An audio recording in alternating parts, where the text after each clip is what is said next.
Yahoo! Welcome, my beautiful brothers and sisters, to the Aquarian Adepts, my platform, our platform to become your spiritual server. And welcome to the daily horoscope for today, Wednesday, July 18th of 2018. Thank you so much for joining me. The sounds of my dishwasher behind me, if you can hear it. And what's going on in the astrology today? Not even gonna lie, I'm filming this just before midnight heading into Wednesday. And honestly, the Tuesday for me was a lazy Tuesday. And I had plenty of time to work on other videos and content. But for some reason my energy was zapped. Not in a negative way. I don't know. The energy just kind of hit me weird today. But then, towards the past hour here, I've been probably the most productive I've been all day. And that's kind of weird how that works. But, you know, it's interesting. I think this is in part due to the fact that, you know, Venus is here in Virgo. So it's actually us, you know, learning to open up to, you know, the day-to-day reality and our routines and how to kind of clean up certain areas in our life and how to tidy certain areas in our life so we can feel better. Because Venus loves to feel good, right? But it's interesting that, you know, Moon is right now in Libra, which is ruled by Venus. And the Moon, you know, today, it's going to make some aspects. That's really the only thing that's really happening. There's not too many exact aspects. We do have the Moon, which is going to be squaring Saturn, which is kind of technically a Tuesday and a Wednesday transit. And it's also going to be making aspects to the nodes. It's going to trine the south node and sextile the north node. But this is, once again, this is going to happen in the middle of the night when most people are asleep. So this may bring up some definitely interesting dreams as it comes to anything related to your destiny and what you want to do and how your heart opens up to the possibilities of what you can do, what you can bring forward, what you can manifest. And sure, with the trine over to Aquarius, there may be some interesting dreams tonight as it relates to people and their role in your dreams and stuff, right? But upon waking up, at least here in the Eastern, the Eastern time zone, here in America, you know, we're not really going to wake up to too many exact energies. But the one thing I do want to make a note of is that since the Moon is in Libra, we're still looking for peace, harmony, and trying to strike some type of balance. And the interesting thing is that after it makes that square to Saturn retrograde, it will make a square to Pluto retrograde, but later on in the evening. So for most of the day, the Moon is actually going to be squaring this little midsection between Saturn and Pluto. It's going to be climbing this portion of the mountain. And it's very interesting because the Moon, when it squares Saturn, it's sort of like this, okay, you have to make some type of decision. Even though Saturn's retrograde, Saturn is putting this pressure on the Moon to make some type of emotional decision. And it's interesting because, you know, the Moon is, of course, looking for peace, balance, and harmony. It's looking to delay a potential decision for as long as it can. But it knows that since it's heading towards Pluto, that it can't really delay it any longer. Because Pluto's just going to come through and just sort of like I said, call Pluto the wrecking ball. So once the Moon reaches Pluto and it makes that square, heading to the, the first quarter square of the Moon, which will happen the following day, on Thursday, really any type of notions and, I guess, preconceived notions on, you know, our current reality and whether or not it's balanced or harmonized in the sense that it has a long-standing vision and that we can manifest that world, that's really going to come into question. We're really going to start to question our actions when it comes to the way that we communicate what we want to the universe, because Libra is an air sign, so it's about communication and it's about action. So in many ways it's about our intention and what we intend to do, and whether or not we are actually following through with these intentions. Pluto is really going to be coming in here at the end of the day, kind of wrecking our reality in a bit to be like, yeah, well, you said you were going to do this, but you did that, or you're trying to put off this decision, or you're trying to put off this thing. And yeah, the Moon is going to be, of course, looking for harmony and peace, but it's like, in order to really get to that place, we have to be honest about ourselves And we have to really trust ourselves too, that even if we want to go for, you know, different things and different wants and these deeper desires, because we have to consider that, you know, Jupiter is in Scorpio, and, you know, Venus is coming into its sextile with Jupiter, so we're definitely going to open up to the possibility of this. With Moon being in Libra, which is ruled by Venus, we really are asking ourselves whether or not we can really integrate what we believe to be polar opposites. And this is interesting because I actually just want to read to you really quickly, because I thought this is really applicable for the energy, because the Moon will be squaring the midpoint between Saturn and Pluto. So it's almost like it hits Saturn, and Saturn is kind of like the first boss. You know, it's like when the Moon hits Saturn, it's like the Moon's like, okay, I want to do this, but I'm not sure about that, or I want to go in this way, but I'm not sure about this. And Saturn's like, okay, I guess I see what you're going, but you want to consider these things, by the way.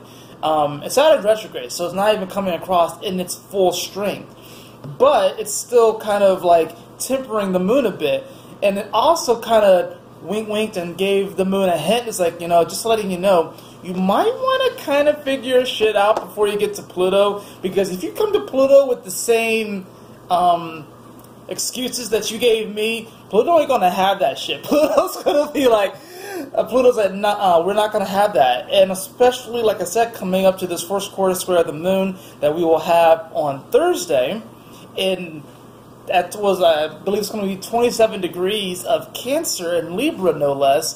This is definitely going to bring some emotional edge. But I'm going to read to you from Inside the Degrees by Elias Lonsdale. And this actually takes into consideration the Chandra symbols for each of the signs. And I want to read to you 11 degrees of Capricorn and 12 degrees of Capricorn, because this is where the Moon's going to be squaring for a good part of the day. Most, at least if you're in the Eastern time zone, you're going to be waking up to this energy. If you're, like, say, on the West Coast, you'll be kind of like, maybe even like in REM sleep during this time, or just waking up, depending upon what time you go to work. So this is going to be the energy that you kind of felt throughout the day, and kind of preparing us for this square to Pluto. We also have to consider that in between all of this, the Moon will be quincunxing Neptune.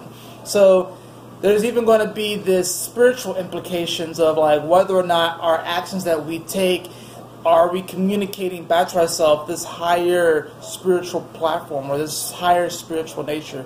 But let me read to you Capricorn 11 and Capricorn 12, because I think this is very, very interesting. A young boy joyously kisses a fat old lady. Polarities go against each other in order to find each other again. When they are still busy going against each other, they pull you apart. And this experience is so definitive, so intensive, and so traumatic that you learn to bring the polarities back together any way you can. The journey to make this possible is an extensive one, because along the way you must mediate between discrimination and release. You are walking a collective karmic edge between the old and the new, in which both of them must be honored in just the right ways. Yet the work it takes to bring polarities together in fresh ways is monumental, and that work is utterly redemptive, or infinite meaning and scope, and opening doors and letting totality in by conviction, by infinity, and by surrender to the great inevitable. I want you to, like, pause this video, go back and read this, and I'm probably going to read this after I make the video, and just ponder on that for a moment, because there's a lot of information that's packed into there. Let's read 12 degrees of Capricorn. A beautiful, erotic fat woman eating chocolates. If you don't like the descriptions in the book, know that I believe that this book, I'm pretty sure he came up with these in like the 70s or 80s, so yes, I understand that maybe the political correctness in here may not be up to date, but we're not necessarily trying to be politically correct, and if we're honest about it, considering the fact that Saturn and Pluto are in Capricorn, political correctness can kind of go out the window. Obsession with images of what is desirable and undesirable. Polarization of the inward awareness between plus and minus.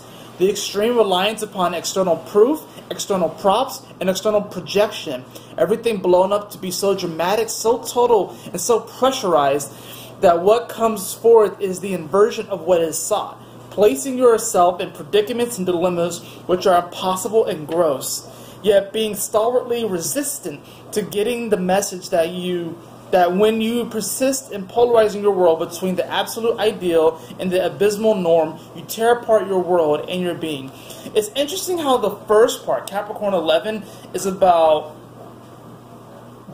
desperately trying to bring these polarities together. But then the next one is about bringing them apart.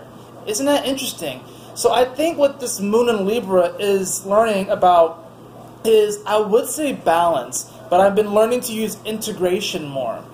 And the reason why I've been learning to use integration more than balance is because balance inherently doesn't necessarily exist. And I know that's probably even a weird term because, yeah, Libra tries to strike balance.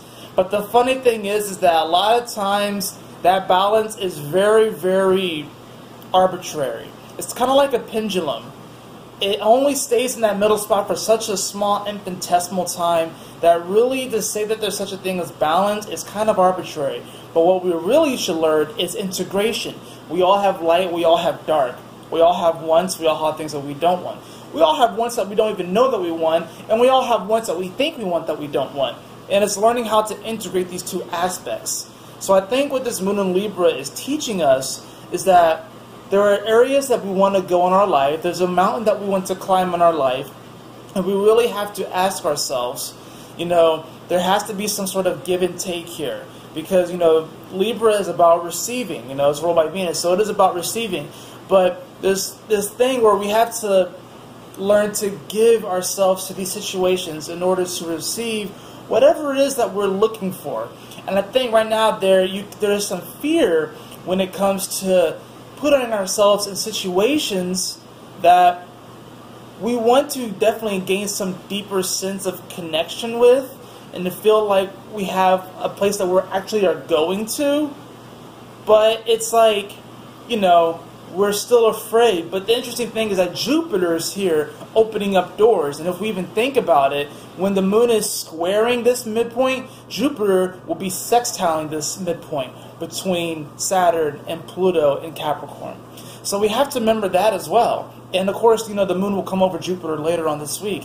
So even though there may be some fears to the possibilities and what we can open up, and whether we believe that we can actually create harmony and peace within that future reality, which is technically now because all timelines exist on top of each other, whether or not we can create peace in that now, Jupiter is saying go for it. You might as well go for it, because what you're doing right now, obviously there's some sort of discord, and I think right now things are actually a lot better than we like to think, but we do want to tweak them a bit. That's why Venus is in Virgo. We don't have a lot of mutable energy right now besides there's nothing in Gemini, there's nothing in Sag. The moon will come into Sag later this week, and right now all we have is Neptune, which is retrograde in Pisces, which Pisces is already one of the most obtainable mutable energies, but also one of the most elusive mutable energies. So we have Virgo to play with, and Venus is there right now, which it doesn't like to be there,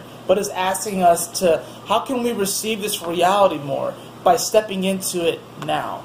And that's the interesting thing about it, is that how can we actually receive this reality that we really want by stepping into it and becoming it right now.